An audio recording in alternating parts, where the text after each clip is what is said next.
let us talk about the future of bioinformatics, and let's all be prepared and enjoy the 6 following talks on deep learning and drug discovery. So I would like to invite Daniela Pereira to start her presentation. So good afternoon, everyone. My name is Daniela, and I will present today my work, Metformin transcriptomics, to identify molecular pathways and genes related to endothelial dysfunction. Preeclampsia affects approximately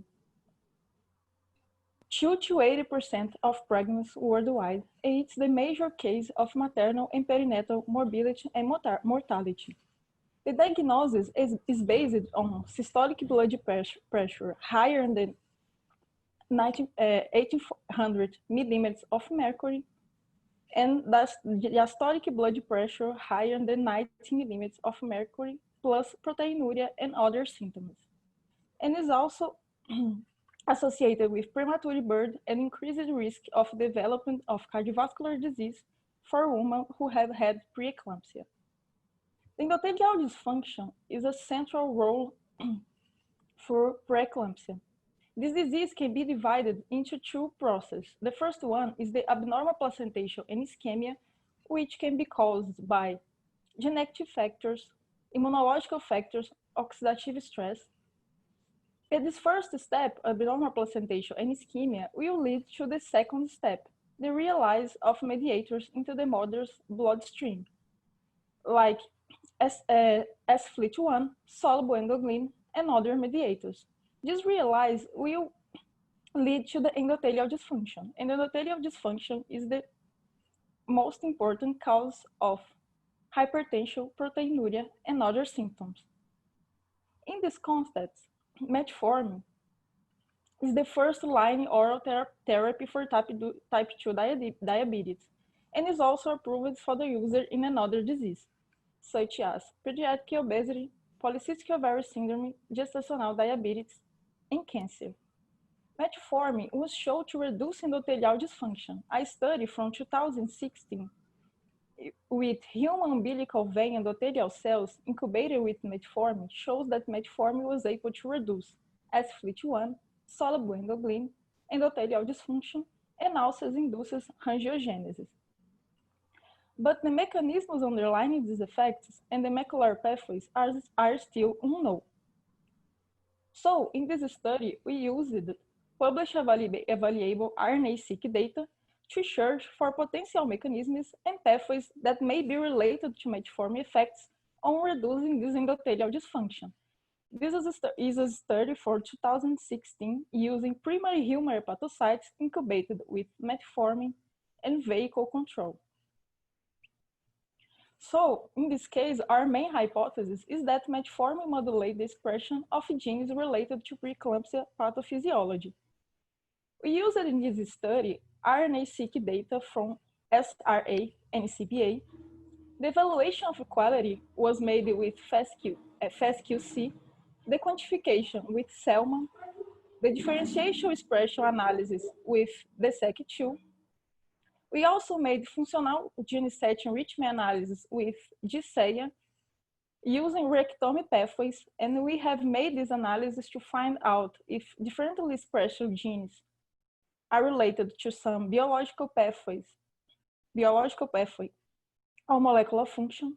We also made analysis of biological process and metabolic pathways and made some network analysis. Here, I am showing a rich map. This rich map was made from the differential expression analysis of TSEC2. Here, each row are coding transcript. In this study, we also focus on coding transcript from the RNA-seq data. Each column are the samples. Here in red, we have metformin samples. In blue, we have control samples. Red and blue also are here to identify the upregulated and downregulated. Red is the most upregulated and blue downregulated. So we can see here that after the treatment, the majority of code and transcript are upregulated before the treatment with metformin comparison with the control. Here are some network analysis where each node represents a coding transcript and the edges connecting the nodes that belongs to the same biological process found using reactome pathways. And using reactome pathways, we found out some that are related to preeclampsia, like adaptive immune system, cell cycle, epigenetic regulation, extracellular matrix organization, innate immune system, metabolism of carbohydrate, and metabolism of lipids. All these pathways are known to be in some way related to preeclampsia. Here we have also a QR code with the workflow for this network analysis our lab have made.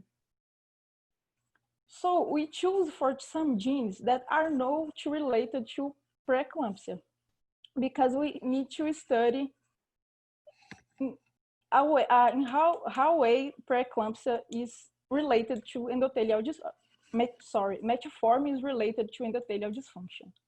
So in this volcano plot, the y-axis are showing the adjusted p-value, and the x-axis are showing the log2 fold change. Here you can see in blue the code and transcript differentiation expression by metformin, and in orange, this differentiator expression code and transcript related to metformin,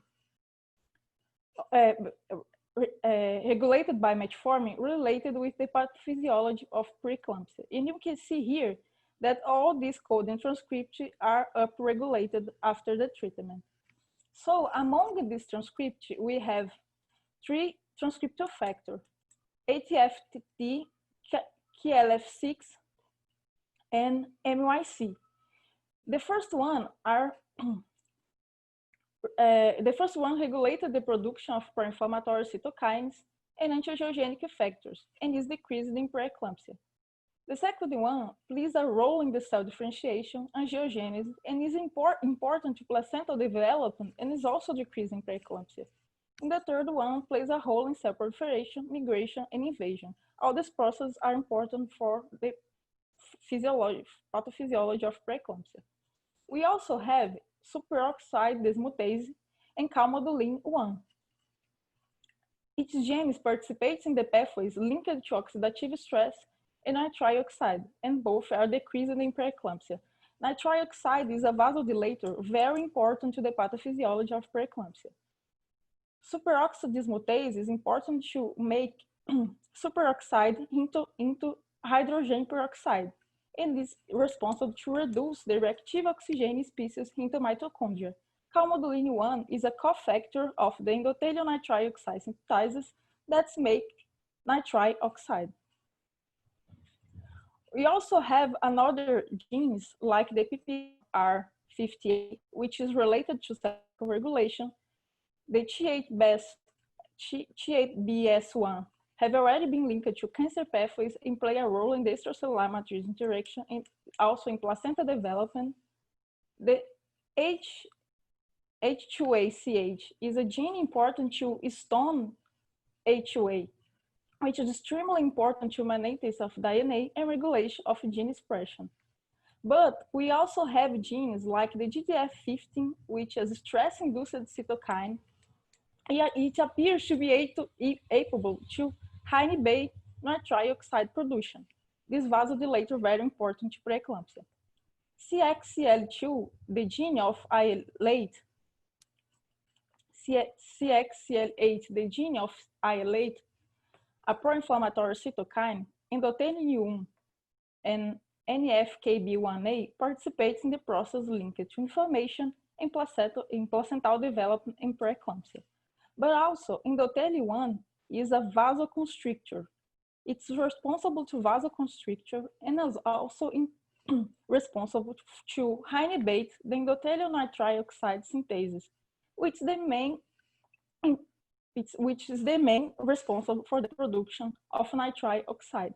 So here we are showing the complexity of metformin role in the endothelial dysfunction regulated.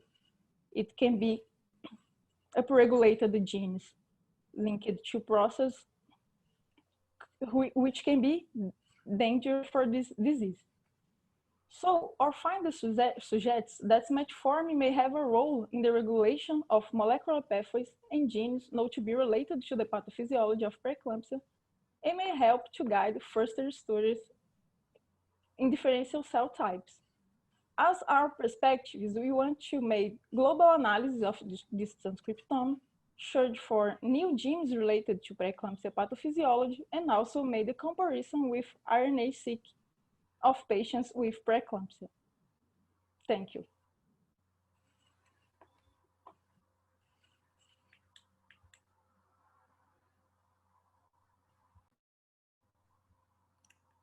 Thank you, Daniela, for this incredible presentation.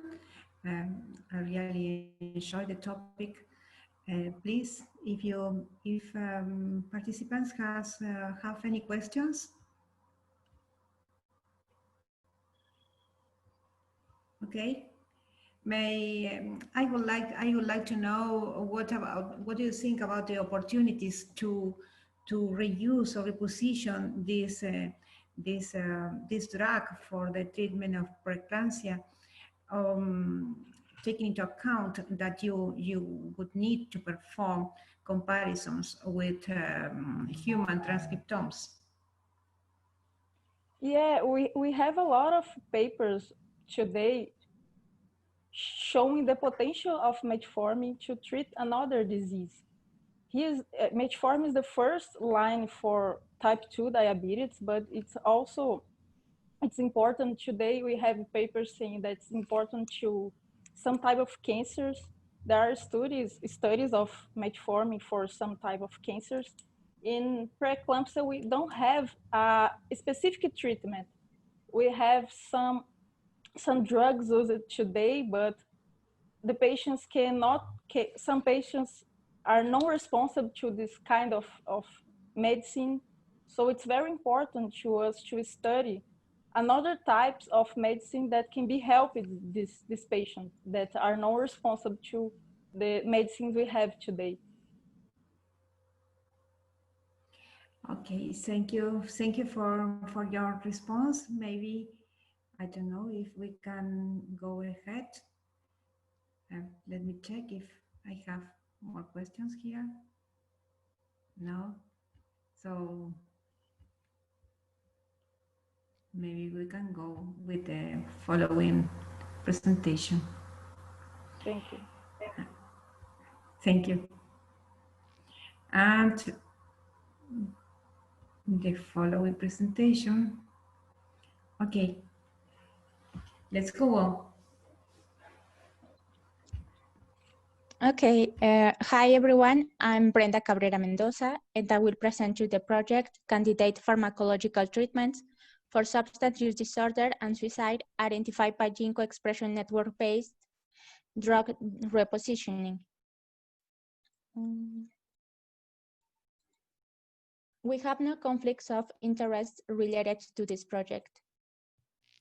Substance use disorders, or SUD, widely known as drug addictions, are the persistent use of drugs despite a major harm or adverse consequences for the individual. Individuals with SUD are 10 to 14 times more likely to die by suicide compared to the general population.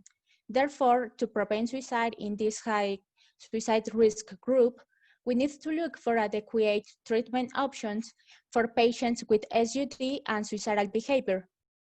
By suicidal behavior, I refer to a wide range of behaviors that might lead to the death by suicide. For example, suicidal ideation, that is where the patient is considering suicide.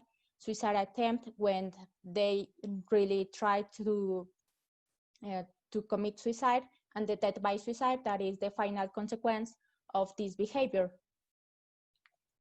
For identifying new treatment options for these individuals, is necessary to make a characterization of the neurobiological alterations in patients with both conditions. This will be helpful in the identification of potential pharmacological targets. the analysis of gene interconnections might be useful in the identification of genes that might act as potential pharmacological targets, as in the case of HOP genes. HOP genes are defined as those with a high degree of connectivity or correlation between them and are likely to play key roles in the association between suicide and SUD. Therefore, we consider relevant to explore whether HOP genes might serve as pharmacological targets in SUD and suicide in order to propose new treatments for patients with both conditions. The aim of this study was to identify potential pharmacological targets among HOP genes from brain gene co-expression networks of individuals with SUD who died by suicide, as well as non-suicides. We made this distinction between individuals in a suicide and a non-suicidal context because there's evidence that individuals who died by suicide have different neurobiological features from those who died by other causes. Therefore, we have hypothesized that the HOP genes identified in each context might be different. To accomplish this aim, postmortem brain tissue samples from 79 Latino individuals were collected at the Institute of Forensic Science in Mexico City and the University of Texas, with approval from the institutional review boards at each institution. Tissue samples from the prefrontal cortex were sectioned during the autopsy protocol. We selected this brain area because it has exhibited alterations in patients with suicidal behavior as well as in patients with SUD. Therefore, we consider this brain area relevant for patients with both conditions. Then we classified the individuals according to their cause of death and the presence of SUD in the following groups: 28 suicides with SUD, 23 suicides without SUD, 9 non-suicides without SUD, 19 non-suicides without SUD. Suicides are those individuals who died by self-inflicted injuries, and non-suicides are those individuals who had a sudden, not self-inflicted death, for example, car accidents. Then we evaluated the gene expression profile from each sample with the Illumina Human H12V4 with chip microarray. Then we performed a differential expression analysis using the R package Lima in order to identify the differentially expressed genes between individuals with and without SUD in a suicidal and a non-suicidal context. The differentially expressed genes found in each comparison correspond to the suicide and the non-suicide subsets that were further analyzed. Then gene co-expression analysis was performed in the genes of both subsets with the WGCNA-R package. In each package, we calculated the correlation among the gene expression profiles of all the genes of each subset. Then we clustered the genes into modules using hierarchical clustering. In these modules, we cluster all the genes that were highly interconnected or correlated between them. Then for each module, we calculated the gene significance of each one of them, which is the correlation of the module with our variable of interest, which is SUD. Then we plotted the gene significance for SUD of each one of the modules versus the module membership, which is a measure of how correlated are the genes in a particular module. Then, as we wanted to give priority to genes associated with SUD, as well as those genes with high connectivity or correlation with the others, we selected those modules with the highest correlation between the module membership and the gene significance for SUD. For SUD, as candidate models. All the genes found in these candidate models were considered hub genes and were further analyzed. Then we performed a search in the drug-gene interaction database in order to identify the hub genes that could act as potential pharmacological targets. In this database, all the genes in our list are tested for interactions with already known and existing drugs. And then these interactions were filtered according to the type of interaction between the drug and the target, selecting only those interactions where the drug leads its target to basal gene expression. For example, for an upregulated gene, we try to find a drug that will lead to its downregulation, and for an downregulated gene, we try to find a drug that will lead to its upregulation. In the suicide subset, we found 290 drug gene interactions for the upregulated genes and 278 for the downregulated genes. As you can see, is a huge amount of interactions. So in this presentation, I will present you only some of the most relevant for this study. In the suicide subset, one of the most interesting interactions was the one between the MAOA gene that encodes for the monoamine oxidase that participates in the neurotransmitters catabolism. And this gene interacted with phenelzine and trenelcipramine, which are inhibitors of the product of this gene. We consider this interaction as relevant because genetic variants of this gene have been associated with SUD and completed suicide. Also, there's a case report documenting the utility of phenelzine and trenelcipramine in cocaine use disorder. Our results suggest that these drugs might be useful in alcohol use disorder, as this was the most used substance in our sample. Furthermore, these drugs could be particularly useful in patients with SUD in a suicidal context. Another interesting drug of this subset was the dextromethorphan, which is currently used as a cough suppressant. This drug has shown good efficacy in patients with treatment-resistant depression. Therefore, it would be worthy to evaluate in future studies whether this drug might be useful in SUD and suicidal behavior as suggested by our results.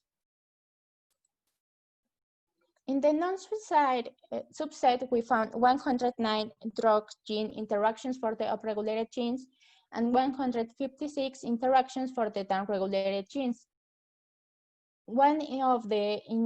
Some of the most interesting interactions in this subset were those related to antipsychotics, which are drugs used currently in psychiatry for the treatment of schizophrenia. For example, olanzapine, clozapine, and loxapine. These drugs, as I mentioned, are currently used in psychiatry for other disorders different than SUD. Then our results suggest that these drugs might be useful for the SUD treatment, and it might be worthy to explore its utility in future studies. Also, we found that modafinil interacted with genes in both suicide and the non-suicide subset, which indicates that modafinil might be a potential drug for the treatment of SUD in individuals with and without suicidal behavior. In conclusion, our study identified hub genes in co-expression networks that could be potential pharmacological targets for SUD. These drugs interacting with those genes are candidate treatments for patients with SUD with and without suicidal behavior. An advantage of the drug repositioning approach is that the search was performed on already available drugs where safety issues have been already investigated in clinical trials. However, the utility of the candidate treatments found in this study for SUD should be tested in future studies. And finally, I would like to thank to all the collaborators of this project. And that's it. Thank you for your attention. Thank you, Brenda, for this nice presentation. Really, it mobilized us. So I would like to listen for questions on this presentation. Please put your questions on the question and answer panel, not in the chat, so that we can recover them and translate and give them to the presenters. So I would like to ask Brenda about the relations of about the consequence of her studies with the current pandemic, and how her results may be useful to help people that become depressed in these times. Yeah, I guess all this situation is affecting our mental health in general, and also it's expected that the suicidal rates might increase in the future with all, because all the suicidal risk factors are increasing. Being isolated is also a risk factor for suicide.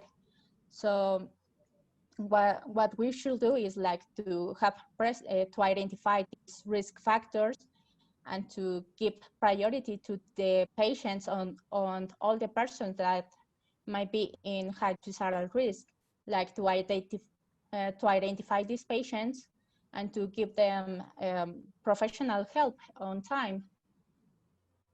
So I think that's what we should do by now. Yes, it really caught my attention, the idea of co-funding of the suicides, events of suicides, and that of abuse of substances, which are increased during these times. And there are many reports telling us about this situation. So let me check if I have further questions. I can't see. Please, I don't know. Let me check if somebody forgets to put them. Oh, no. No, I think we are ready. All the presenters are following the instruction of short talks. So I would like to thank Brenda for her presentation again.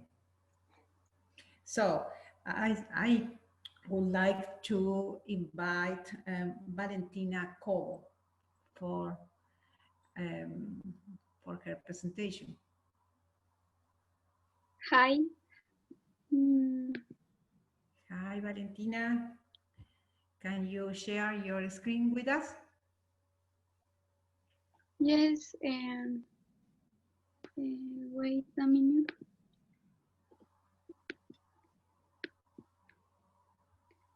Okay, you can see my screen? Yes, we can see your screen. Please start with your talk. Okay, hi everyone. Today I'm going to present to you the current project that we have been working, that is viral hunting, classification of viral sequences using convolutional neural networks. So who are we? Clara, we are a group of collaborators, researchers from different institutions. Clara has been my tutor since 2016, and we work together in the Aeronomics Theoretical and Computational Laboratory. And The Professor Jose is a viral expert that has been working with viral entities during almost 12 years. And I'm Valentina. I'm a master student in bioinformatics. So first of all, we need to know how the virus's classification was built. The virus classification starts based in the principles of the taxonomy system developed by Linnaeus, the International Committee on Taxonomy of Viruses, the ECTV. In 40 years, has been able to classify almost all known viruses into a current total of 103 families, 455 genera, and almost 3,000 species.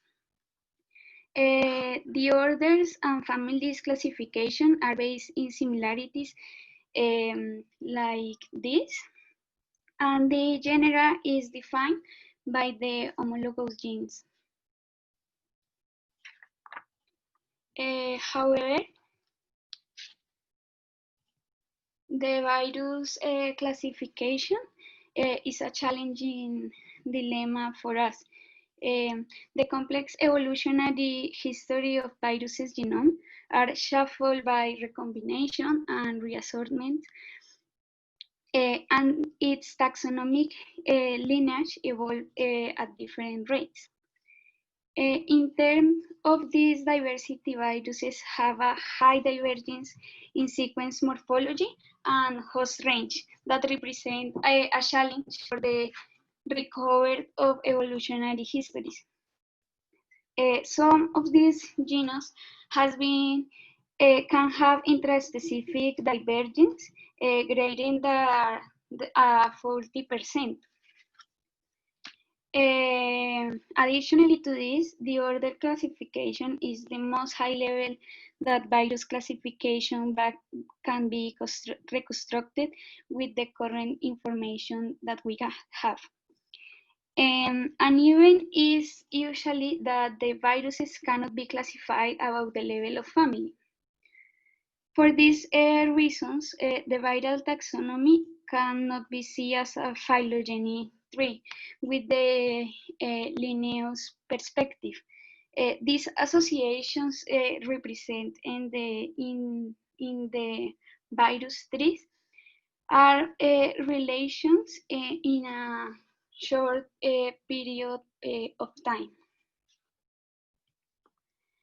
So with this outlook, the machine learning have the advantage that we need. The volume of data make its analysis a computational challenge in processing time and storage capability.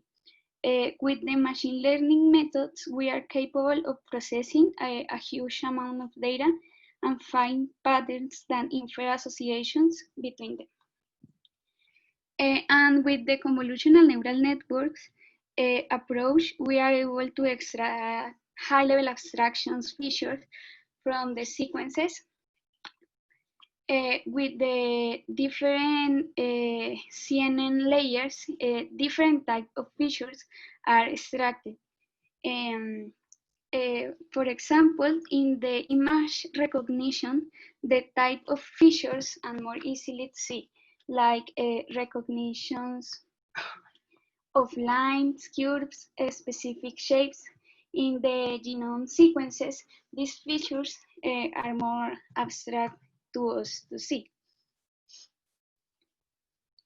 So the data that we use in this project was downloaded from the NCBI database which have approximately 50,000 sequences from genes, promoters, and genomes with a length between 9 and 300,000 nucleotides organized in 75 families.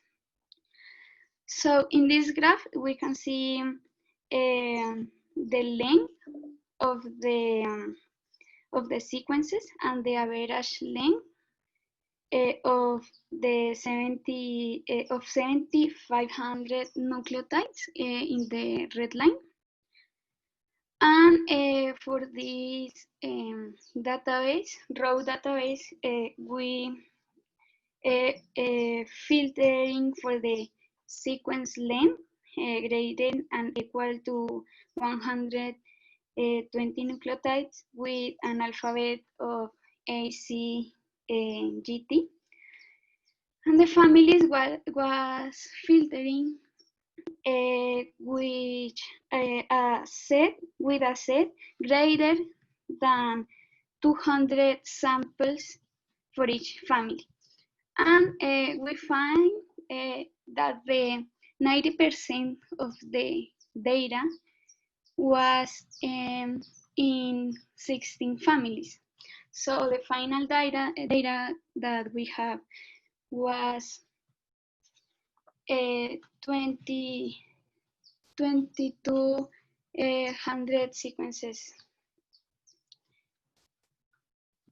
So for this model, we need to represent the data into numerical values. The one-hot representation is a useful way to embedding our data, and it's proven in many studies that improve the performance in several DNA datasets. So the word size in this case is 3. Define the number of words in the dictionary that is here. In this case are the codons are represented in binary vectors with 64 elements each one of the vectors. And in the other hand, we have the region size that in this case is 2. That is a sliding window that moves through the sequences for the width of the matrix that is the output of the representation method. So for the model construction, we chose a convolutional neural networks that are here in the graph. The embedding is the representation with one hop. We choose a max pooling that works like a filter, a dropout of 0.5 to avoid overfitting, and an activation function with softmax and a loss function with a categorical changer entropy. And finally, we select the train and test set randomly, maintaining the proportion of the data given some weights of the data. And we choose 8%, 80% of for training the model and 20% for testing the model. So in the results of our model, we have an accuracy of 0.93 and a macro average of 0.85 and a weight average of 0.93. In this graph, in the blue line, we see the accuracy for the training, and in the orange line, the validation accuracy through the epochs. And in this graph, we see that the model converges in 10 epochs approximately. So we show our results with a confusion matrix that represents the predicted and the true features in each axis, the predicted labels in the X, and the true labels in the Y. So in the diagonal, we found the true positives predictions, and in the other area of the matrix, we found the error in the prediction for each family. So for the Poxviridae family, we found the highest score prediction with a 0.97 of accuracy. With the Retroviridae family, we found a 0.65 accuracy. That is the lowest score prediction in the 16 families. And we found that the highest error was found in the Papillomaviridae family and the Paramyxoviridae family. So for the model, we found that 12 of the 16 families have an accuracy greater than 0.90. 3 of the 16 families have an accuracy greater than 0.80, and one family, that is the Retroviridae, have accuracy greater than 0.60. So in the conclusions, in the age of metagenomics, the resource data of the ICTV consensus statement is indispensable for the development of inferential methods. And the CNN allows us to find patterns invariant to the rotation of the elements, in this case, the complementarity of the strengths. This model allows us to find the gaps inside the families, like a signal to understand the set of sequences inside the families, like diversity, low representation of the data, borders diffuse between families. That is necessary to reevaluate and analyze the phenotypic characteristics in the laboratory. And this increase the probability of finding gaps in the taxonomy. And often in metagenomic studies, the classification with the virology methods spend much time, and the identification of the species can be close to the 5% of the total data.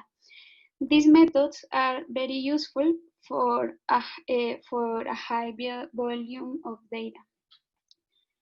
So the deep learning methods are an advantage for the metagenomic data preprocessing and the consequent classification of emergence viruses. Like perspectives, we want to be able to find emergence viruses with a deep learning approach and classify families with a low data representation. That is our current problem with the model. And finally, use this trained model in our own data. So thanks. And do you have any questions? Gracias. Thank you, Valentina, for your presentation. Really, I enjoyed it. I like, these are the time of viruses. So I think that many people will find your presentation really informative. I would like to ask you about, you said that the method that you propose show some poor performance on the papilloma viruses, and I think that you mentioned another virus also. can you tell us your insights about the reason about these events, which are the insights on the explanations on this poor performance on these biases, and in addition, which are the solutions you devise to improve the methods? We don't know exactly why this is happening, but we think that can be many reasons. One of them is that the borders of between these three families, the Retroviridae, the Paramyxoviridae, and the Papillomaviridae, are very diffuse, and the training of the model with these three families are not extract the features that we need to separate this. And other of the reasons can be that the representations, the set of representation of each family don't have the diversity that we need for the construction of the model. So this is interesting because this can be the first step for reevaluate what is happening with these families, and maybe in the wet laboratory we can find if it's a characteristics that we can see in the phenotypic, for example.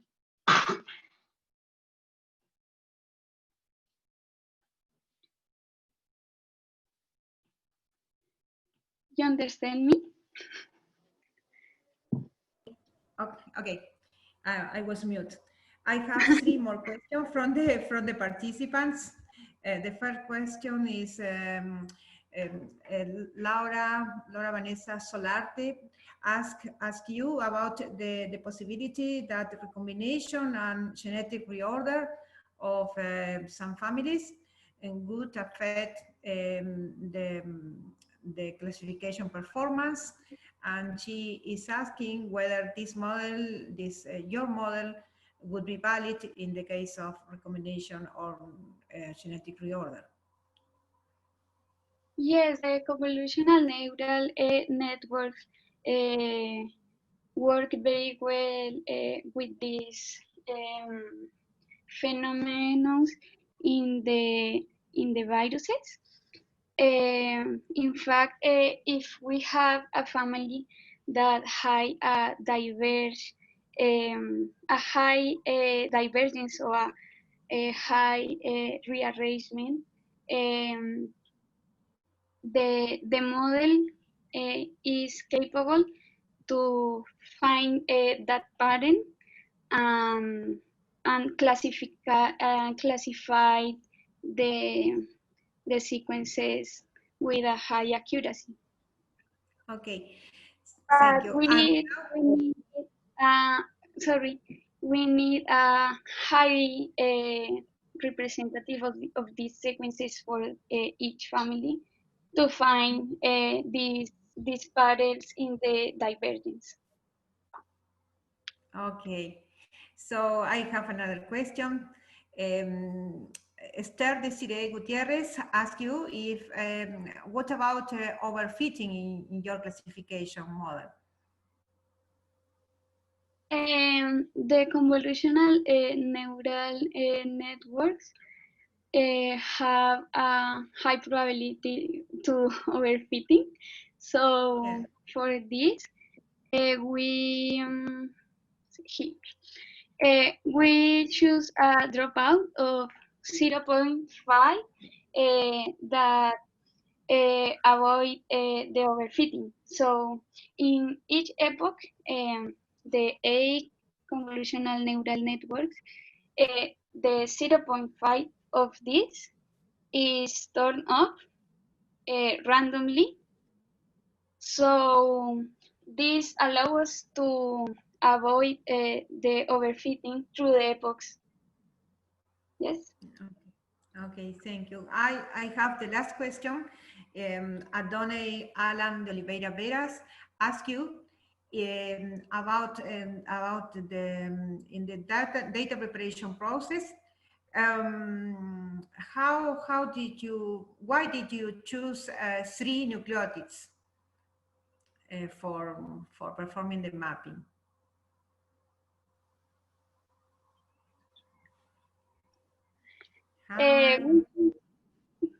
What? Why we choose? Oh, the word yes. size. Why did you set to 3? So yes, I forget to say that, but this is an example. So in this case, the three of the word size is useful because we don't miss the information of the columns. Yeah. But in our case, that is a exploratory model. In each of these epoch, we choose a different word size to find if our hypothesis that the 3 multiplies extract the better features of the data, or if in an inferential model these 3 multiply don't are very useful. So this is an example, but we choose many word size. Thank you. So thank you. I think we can continue with the next presentation. Thank you very much, Valentina. And we would like to invite Mercedes Didier for her presentation. Hello, Elizabeth, can you listen to me? Yes, I can listen. Would you like to share your screen? Yes, I'm sharing my screen. Can you see that? Let me check. I think it's loading. Yeah. There? No, yet, Mercedes. Oh, yeah, it's okay. It's okay. Okay, now I can see it. So go on, please. I think it's frozen. Can you wait a minute? The presentation is frozen. I want to stop share for a minute and share it again.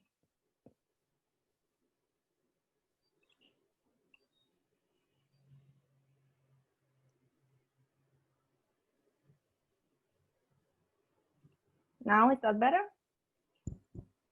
Okay. Yes, it's okay. Great.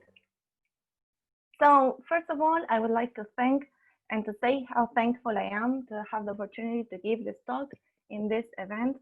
And I would like to congratulate the organizers.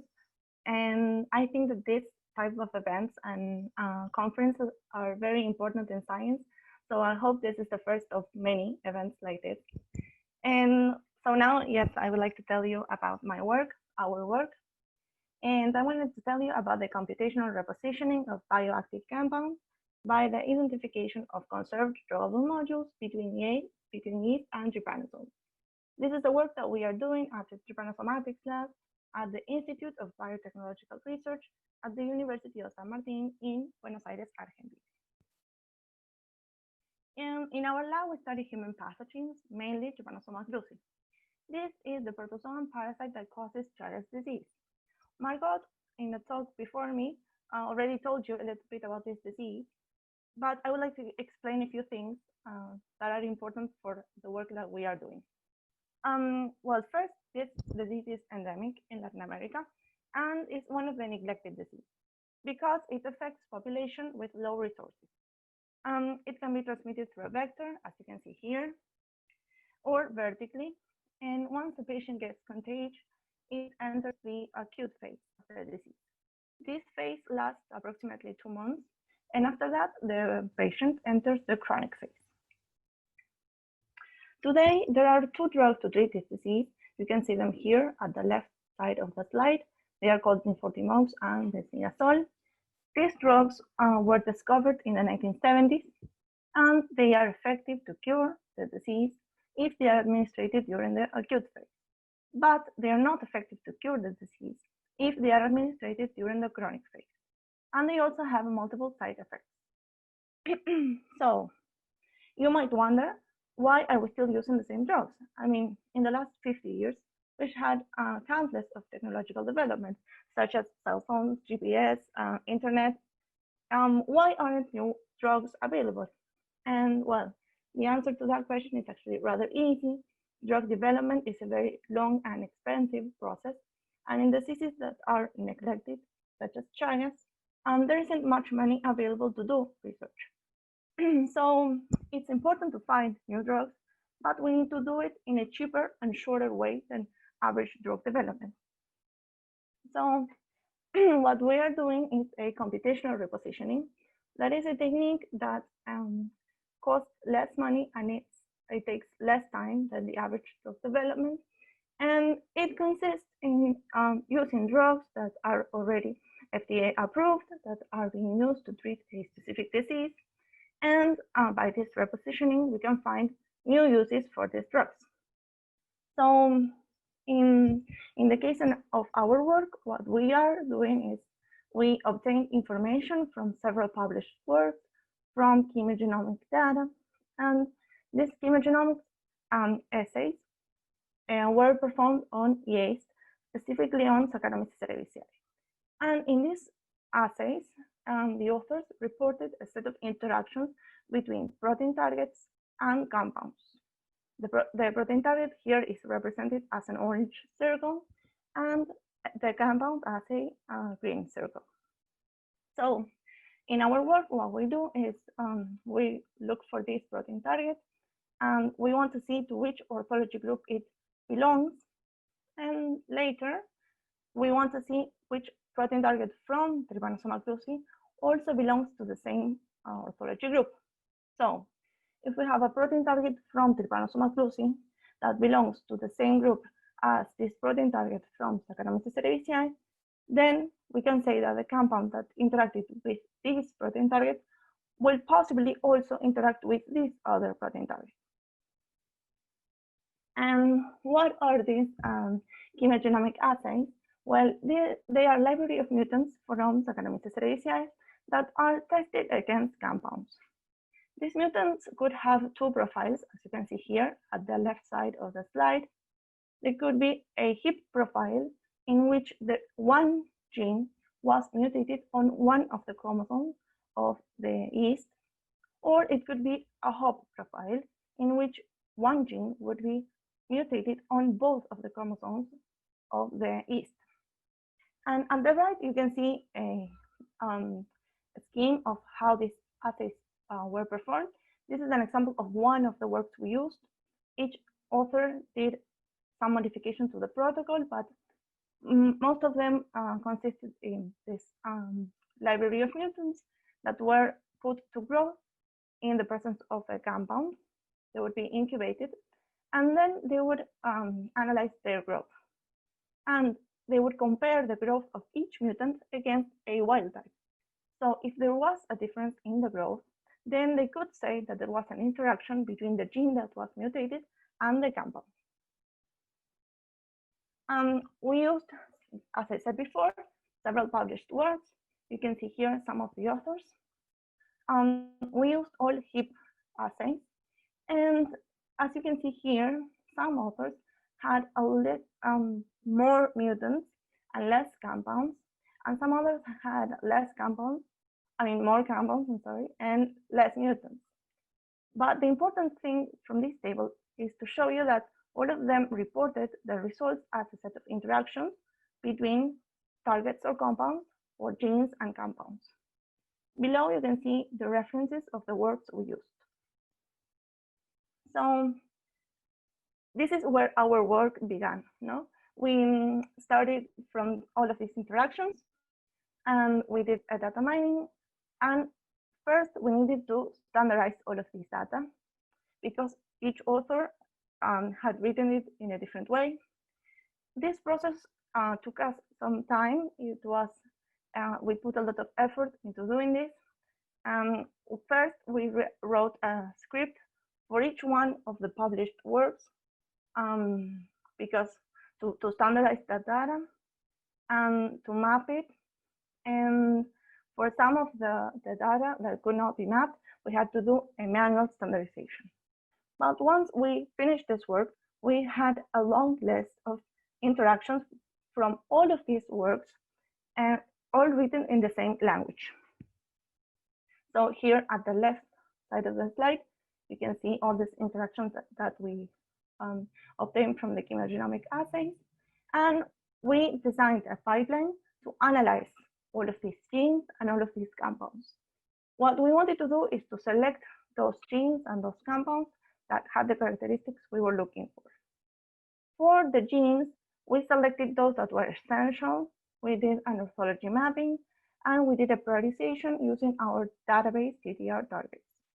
And for the genes, we did a duplicated removal, a similarity clustering, and we selected those that had the chemical rules we specified. And then we obtained a library list with 50 compounds and 78 gene families. So we wanted to see what we had found in our list.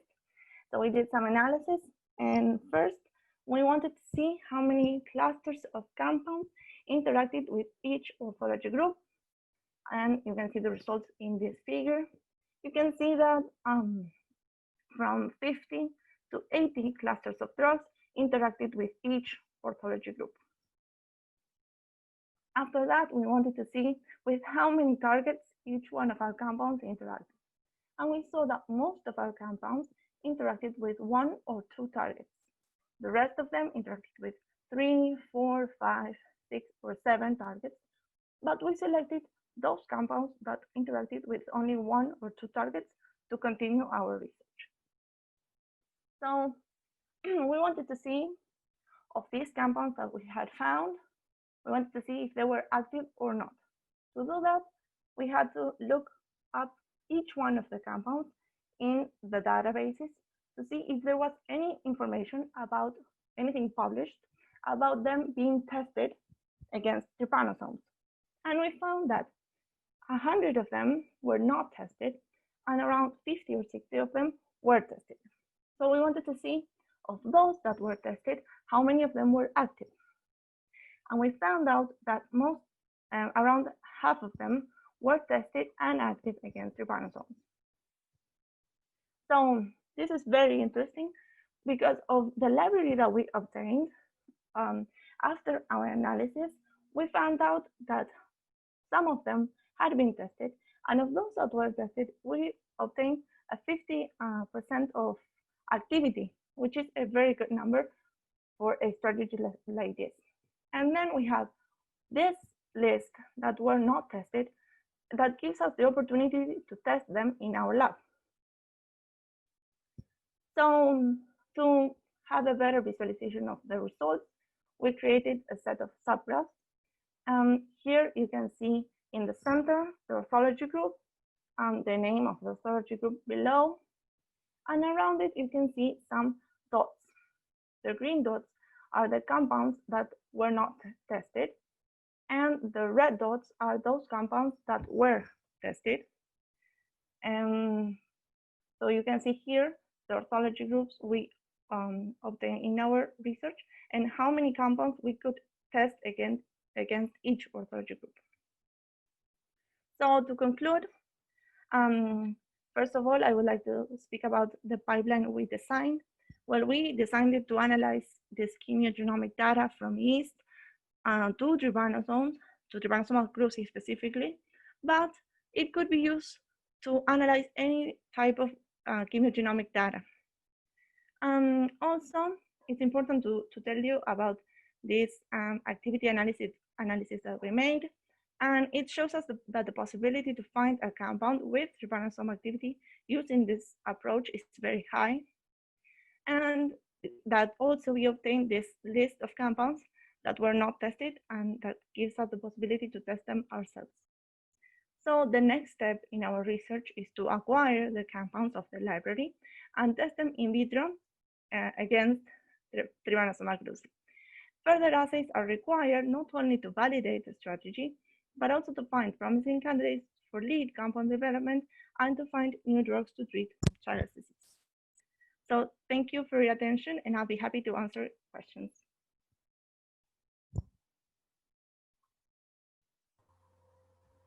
Thank you, Valentina. We really enjoy your presentation.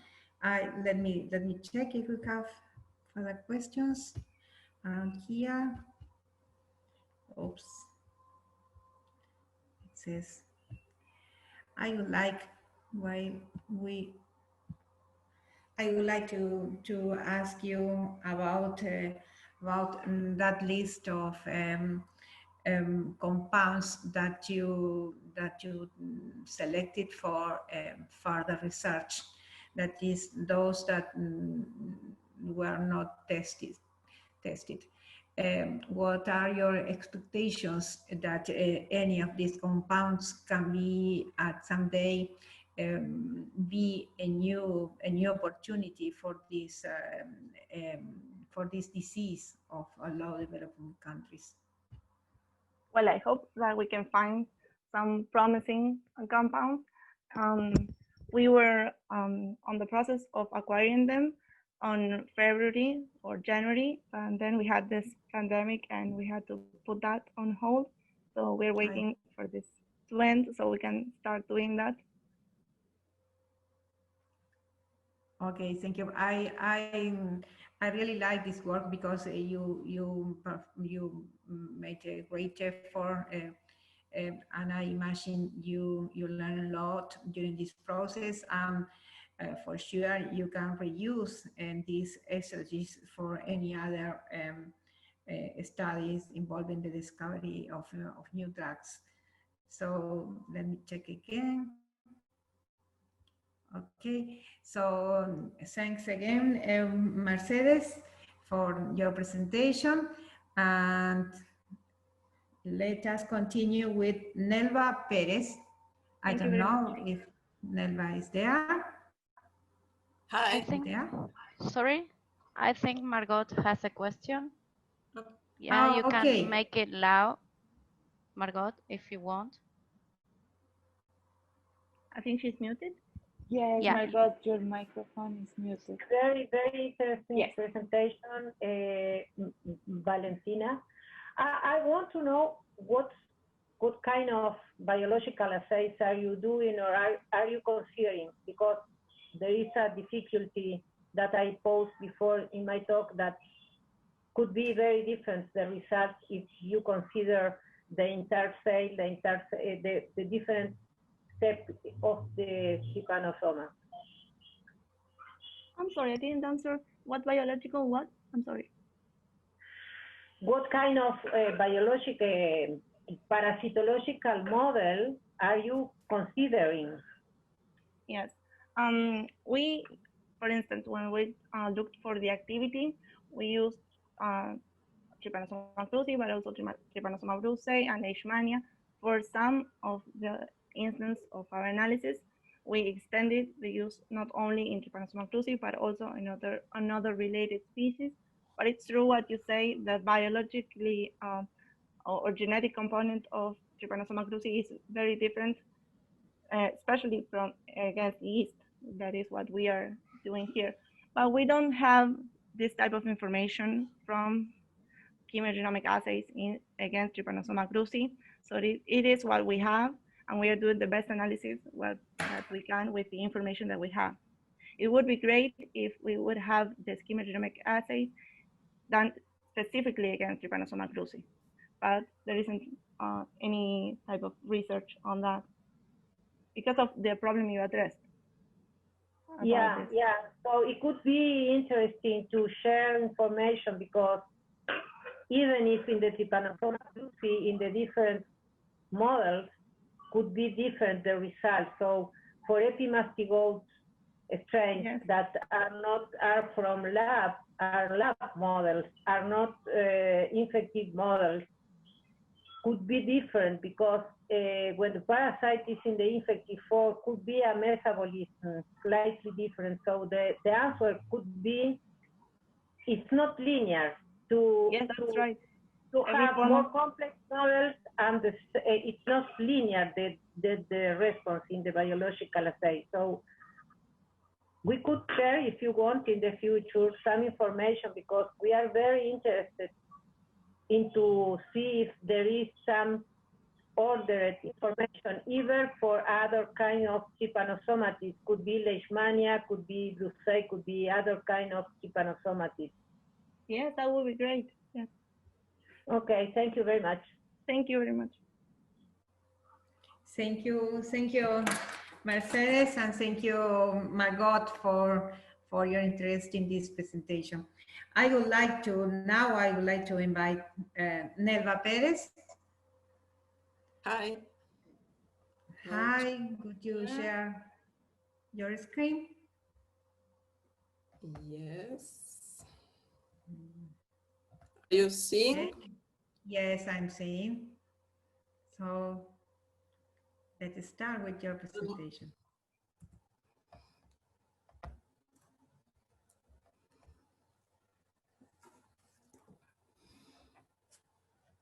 Hi, it is an honor to be a part of this Congress of Women in Bioinformatics.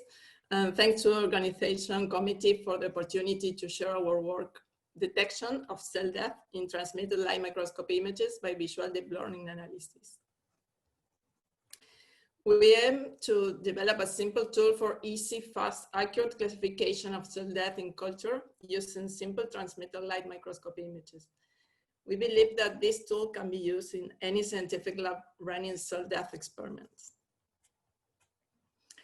For those who are not in biology, apoptosis is a form of programmed cell death. It is a coordinated and stepwise series of biochemical events resulting in an ordered disassembly of the cell. We can find it in a normal and pathological context. It is not an uncontrolled release of products of cell death into the extracellular space like in necrosis. Apoptosis is a very controlled process. Induction of apoptosis evokes molecular and morphological changes. Some of them are commonly used as markers of apoptosis and are listed here in order of occurrence. We are going to focus on phosphatidylserine serina exposure on the other side of the plasma membrane and final DNA damage. These events lead to major phenotypic alterations from a normal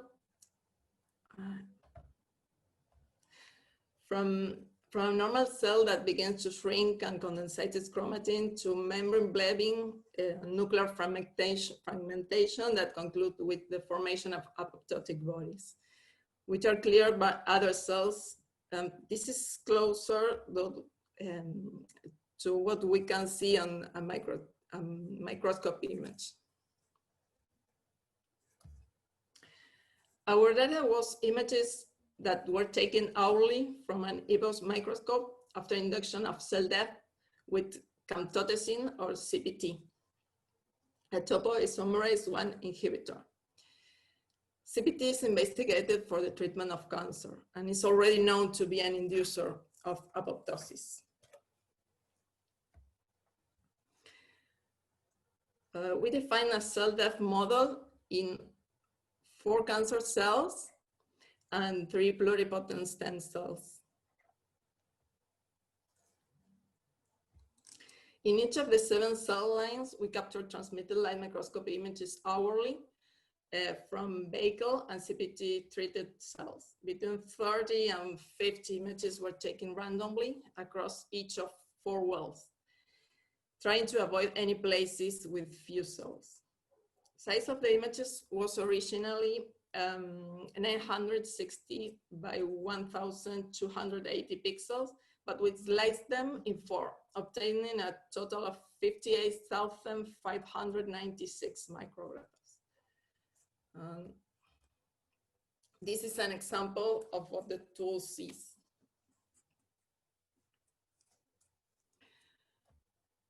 We confirm apoptosis detecting phosphorylation of A2AX and activation of tumor suppressor protein P53 by immunofluorescence assay, and detecting cells exposing phosphatidylserine on the outer side of the membrane by flow cytometer.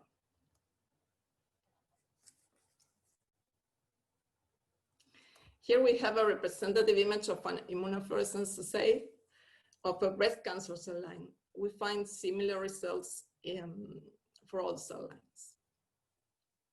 This is a representative image from flow cytometer. We saw similar results in all cell lines. But how do we analyze the data? ResNet is a very famous convolutional neural network, or CNN, developed in recent years. Residual networks apply shortcut connections to avoid vanishing gradient problem. It has shown a great performance in image recognition, winning the first place on the image large-scale visual recognition challenge at classification task.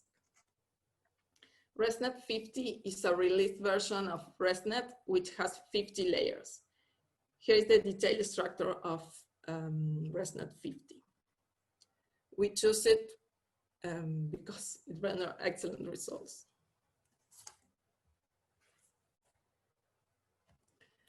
We performed 3 different assays.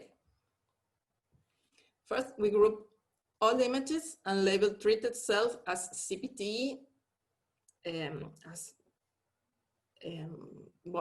or apoptosis or not apoptosis. The network didn't have to discriminate. The network didn't have to discriminate cell line, just treatment.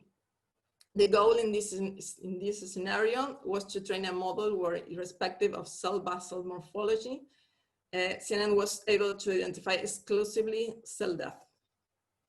In all versus all, ResNet had to discriminate treatment and cell line, resulting in 14 labels, 7 cell lines, treatment, and vehicle for each one. Finally, at 1 by 1, we trained each cell line individually, labeling treated cells as apoptosis and healthy cells as not apoptosis. We used 80% of the images for training and 20% as validation set. Here you can see a print screen with details of the model with more than 2 million of trainable parameters. We used the fast AI library fronted of TensorFlow. So I'm going to show you our 1 results because it's the most extreme time.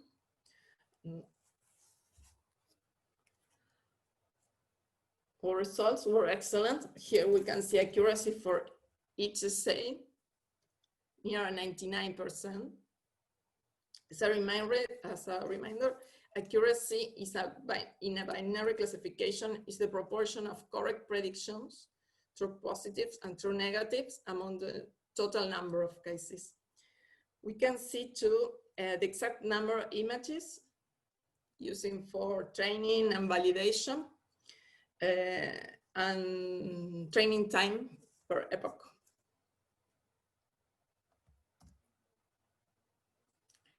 And in learning curve, we can see that overfitting started at epoch 55 approximately. So we train 50 epochs to avoid overfitting, approximately 3.5 hours of training.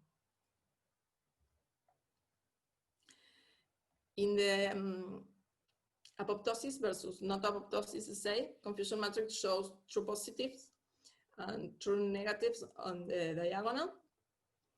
8 healthy cells images were classified as apoptotic, and 11 apoptotic cells images were classified as healthy, of 3,044 images. In the all versus all assay, once again, very few misclassification occurred, and they are mainly in breast cancer cells. We can see that misclassification occurred generally inside a cell line or very similar cell lines. like DCM or FN, both induced pluripotent stem cells. Here we can see misclassified images and the probability that network assigned to that classification. Low probabilities are a good sign. We don't want the model to be confident when it's wrong. Another thing to see here is the quality of the picture.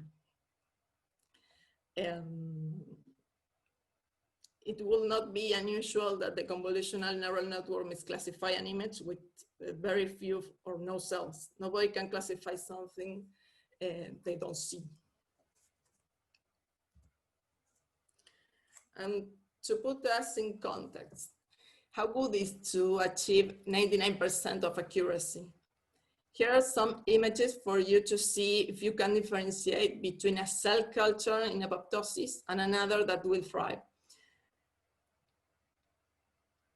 Maybe it's unfair because some of you never work with cell cultures. But what happened when we asked 5 experienced researchers in our lab the same question?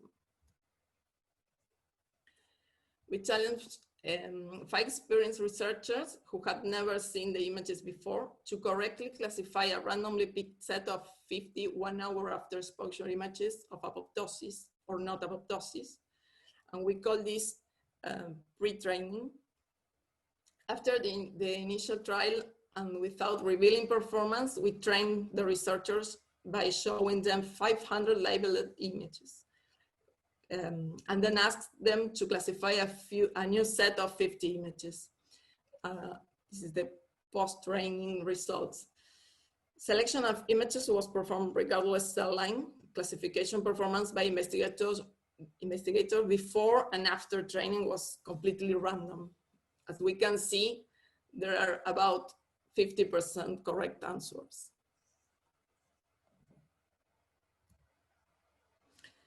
In conclusion, convolutional neural network can be trained to recognize very early features of cell death and significantly outperform humans. To finish, my director, Santiago Miruca, prepared a script to share so anyone can train the network with their own images with a minimum of computer knowledge. Thank you.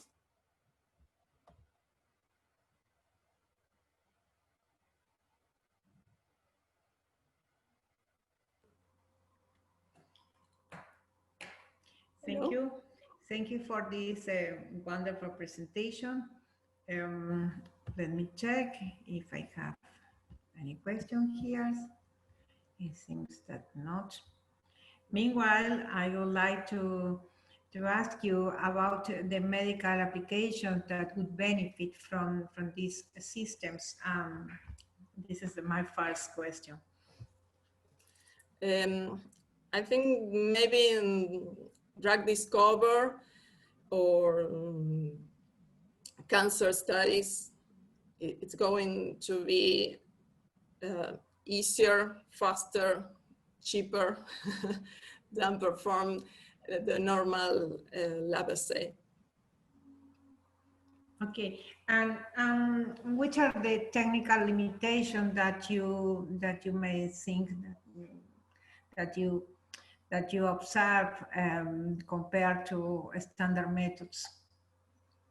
Well, you need the picture to train the net. So this, well, if it is the cell lines we train, it's okay. We can share the pictures. But if your line is different, you have to take all the pictures again, train, and then you can ask. Yes, of course. So, and which are the advantages in terms of money that you can estimate compared to the standard techniques? Oof, a lot. A lot. So these are good notices for your institution, I can imagine, I guess. Because this simple micrograph It's yes, it's easy. Very cheap. It seems easy, but in fact, there's a great informatic effort behind the results. Yes, of course. So I would like to thank you again for this wonderful presentation. Thank you. Let me check again, because I do not want. Okay, so let us continue with the next presentation. Before, I would like to ask all the participants that after this last talk, we remain at least a minute so we can take a photo of all together in this wonderful Congress. Please. So, Ana Julia. Yeah, I'm here. Okay, thank you. No, thanks to you. Well, my name is Ana Julia Velez Rueda. I think that by now you all know me. I'm a bit tired, so I hope to do it well. And at this time, I'm a postdoctoral fellow at the University of Quilmes in Buenos Aires, Argentina. But now I won't tell you about my research work, but I want to tell you about our project. We have a project, we say in Spanish, like an extension project, which is a project that can link the university to the community, the whole community. So let me introduce to you our goals and tell you a little bit. So, as Malala, the youngest Peace Nobel Prize, said, "One child, one teacher, one book, and one pen can change the world." And for sure, we agree with this great phrase and concept. But we want to propose, or we propose, a humble adaptation of this great phrase and concept. We also think that the education is the only way to change the. Oh, sorry, Lou, you can change. Okay, thank you. So we also think that education is the way to make the difference, but we will be focusing on a school and as an institution and the approach to science it makes. We think we can change the school and the approach of children to science by making it accessible and interesting, for sure. And that's our aim. But the question is, why do we want to change the school? Well, many authors have answered this question before, but our principal goal is to contribute with breaking barriers. We have been, all of us have been at the school, and we know that there are many barriers about accessing internet or the tools needed for having good learning experiences. So what we are going to propose, or what we propose, has something simple in mind. We keep in mind that there will be no learning without the student willingness to be educated. So what we propose is to make sorry, Lou, again. Yeah. So we came up with a crazy idea, as you can imagine. Yes, we are proposing to take into account the students' interests, and even when it could sound crazy, to take into account their interest, we think that this will be very useful to make the transposed content procedure or work easier, you know, transpose concepts, which is in Spanish, transponer conocimiento, which means like making easier the knowledge, or making or showing from another point of view, which could be easier for students to feel attracted by the concepts, you know. So what, sorry, yeah. So that's where bioinformatics comes or appears. We think that bioinformatics can help for making this or the science in general, but in particularly biology, more interested, because it provides interactive tools and ways to make tangible abstract concepts. So what we were doing with this project, we have created this project in 2018, and we were working with public and private schools. We have held Python workshops for teachers and students, only but only using the material available at the schools. You know that many schools here in Latin America don't have access to internet or even computers. So what we decided to do is to break this barrier and start working with the students have in their hands, which is the smartphone. So everyone has a smartphone. Right now I'm talking to you from my smartphone. So it could be a very useful tool for teaching and learning if we use it properly. So what we decided to do is try to work only with this tool. And what we did, well, we teach or we held some workshops about programming, Python programming, for answering biological questions, and we used tools that were possible to be installed on smartphones, so they didn't have to make any other effort but staying there and be on the class and participating. So why did we decided to make programming lessons or workshops? Well, we think that programming allows us to think in a very scientific, allows us to think in a very scientific way, you know, because we need to make and face some decisions, and we need to explore or test possibilities, and we need to share, or it's a good way of making science, sharing our work with others. And so programming with others will be also will allow the students experience this kind of interaction. And that's why we came up with this kind of workshops.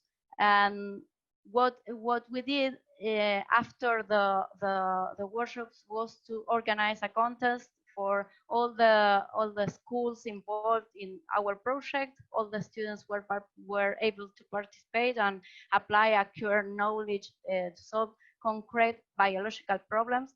These problems were provided or proposed by bioinformatics researchers. Many researchers were helping us by with providing the problems, and they were also the jury of this great contest that we were holding.